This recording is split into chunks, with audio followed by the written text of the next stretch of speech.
আসসালামু আলাইকুম। আশা করি সবাই ভালো আছেন। ফিরে আসলাম আবার আপনাদের মাঝে নতুন একটা ভিডিও বা রেসিপি নিয়ে। তো আমি আজকে আপনাদের সাথে শেয়ার করব গোট রেজালা। যেহেতু সামনে কোরবানি আসতেছে, আপনারা চাইলে সেই উপলক্ষ গোট রেজালাটা বাসায় চটপট এবং ইজিভাবে রান্না করতে পারেন এবং খুবই সুস্বাদু এবং খুবই ইজিভাবে আমি রান্নাটা আজকে আমি আপনাদের সাথে শেয়ার করব এবং খুবই টেস্টি। বাসায় রান্না করলে আপনারা বুঝতে পারবেন কতটা টেস্টি এবং কতটা ইজি যখন রেসিপিটা ফলো করবেন এবং ভিডিও শুরু থেকে শেষ পর্যন্ত দেখবেন না টেনে, তাহলেই আপনারা বাসায় রান্না করতে পারবেন। কথা না বাড়িয়ে আসলে ভিডিওটা শুরু করা যাক। আমি কীভাবে কী রান্না করতেছি সেটাই ফলো করবেন ইনশাল্লাহ। আর আশা করি আপনাদের ভালো লাগবে এবং আপনারা বাসায় রান্না করতে পারবেন। তো প্রথমে আমি তেলটা ভালোভাবে গরম করে নিয়েছি। এখানে এরপরে লং, এলাচি, দারচিনি, তেজপাতা, গোলমরিচ এগুলা দিয়ে দিয়েছি। দিয়ে আমি 2 থেকে 5 মিনিটের জন্য এগুলা মশলাটা একটু ভালোভাবে ভেজে নিয়েছি। ভাজার পর আমি যেই খাসির মাংসটা আমি এখানে প্রায় 4 কেজির মতো খাসির মাংস নিয়েছি। তো খাসির মাংসটার মধ্যে 2 চামচ লবণ দিয়ে দিয়েছি। আর পিসগুলো একটু বড় বড় সাইজ করছি। তো গোট রেজালার বলেন বা বিফ রেজালার বলেন, মাংসের পিসগুলো একটু বেশি বড়ই হয়, তাহলে খেতে ভালো লাগবে একদম মানে ইয়ের মতো। এরপর আমি এখানে দেখতে পাচ্ছেন কাঁচামরিচ দিয়ে দিয়েছি।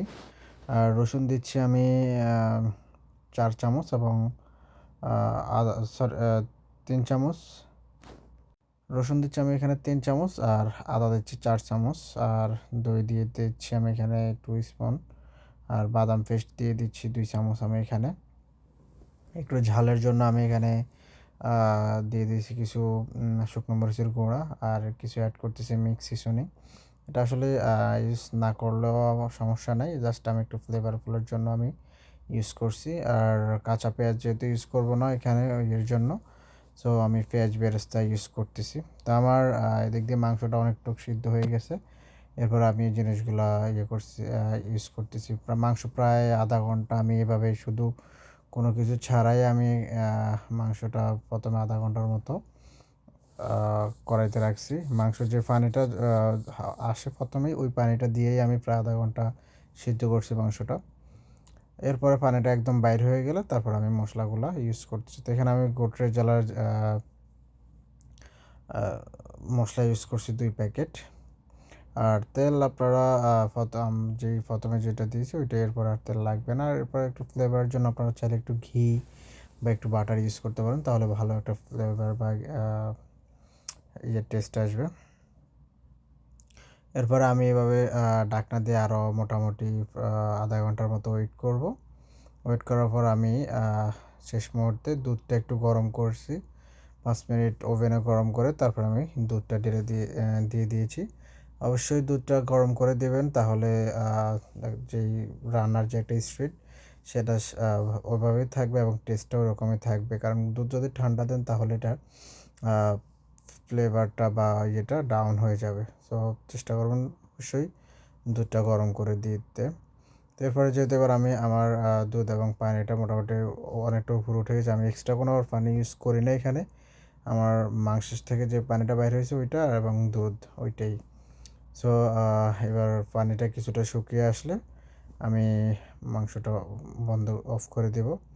তো লবণটা আমি 3 চামচ দিয়েছি, যদিও আপনারা চেক করে তারপরে লবণটা দিবেন। এখানে অন্য কোনো আর মশলা আসবে না, হলুদ মরিচ বলেন যাই বলেন, এখানে জাস্ট সব কিছুই মিক্স আছে মশলা প্যাকেটের মধ্যেই।